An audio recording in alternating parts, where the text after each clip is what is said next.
ಎಲ್ಲರಿಗೂ ನಮಸ್ಕಾರ. ರೇಣುಕಾ ಮನೆ ಅಡುಗೆಗೆ ಸ್ವಾಗತ.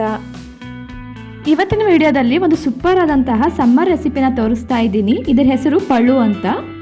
ಪಳು ಮಾಡೋಕ್ಕೆ ನಾನು ಒಂದು ಚಿಕ್ಕ ಗಾತ್ರದ ಮಾವಿನಕಾಯಿನ ತಗೊಂಡಿದ್ದೀನಿ. ಮಾವಿನಕಾಯಿನ ಕ್ಲೀನಾಗಿ ವಾಶ್ ಮಾಡ್ಕೊಂಡ್ಬಿಟ್ಟು ಒರೆಸ್ಬಿಟ್ಟು ಚಿಕ್ಕದಾಗಿ ಕಟ್ ಮಾಡಿದ್ದೀನಿ. ಇದಕ್ಕೆ ಸುಮಾರು 3/4 ಟೇಬಲ್ ಸ್ಪೂನ್ ಆಗುವಷ್ಟು ಉಪ್ಪು ಹಾಕ್ಕೊಳ್ತಾ ಇದ್ದೀನಿ. ಜೊತೆಗೆ 1/4 ಟೀ ಸ್ಪೂನ್ ಆಗುವಷ್ಟು ಅಚ್ಚ ಖಾರದ ಪುಡಿನೂ ಕೂಡ ಸೇರಿಸ್ಕೊಳ್ತಾ ಇದ್ದೀನಿ.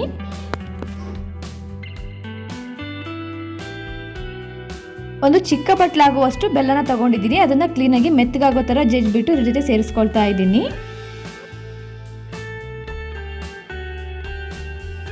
ಒಂದು ಮೀಡಿಯಂ ಗಾತ್ರದ ನೀರುಳ್ಳಿನ ಚಿಕ್ಕದಾಗಿ ಕಟ್ ಮಾಡ್ಕೊಂಡಿದ್ದೀನಿ. ಅದನ್ನು ಕೂಡ ಇದರೊಟ್ಟಿಗೆ ಸೇರಿಸ್ಕೊಳ್ತಾ ಇದ್ದೀನಿ.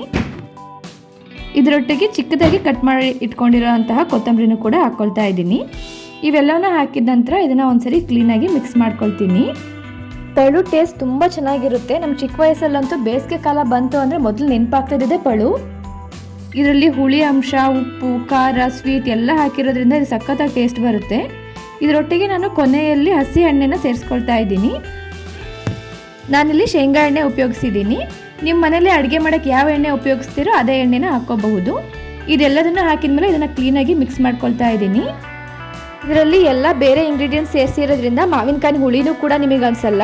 ಹುಳಿ, ಉಪ್ಪು, ಖಾರ ಎಲ್ಲ ಸೇರಿ ಯಾವುದೇ ರೀತಿಯಾಗಿ ನಿಮಗೆ ಹಲ್ಲು ಜುಮ್ ಅನಿಸೋದು ಯಾವ ರೀತಿಯಲ್ಲೂ ಅನಿಸಲ್ಲ. ಟೇಸ್ಟ್ ತುಂಬ ಚೆನ್ನಾಗಿರುತ್ತೆ.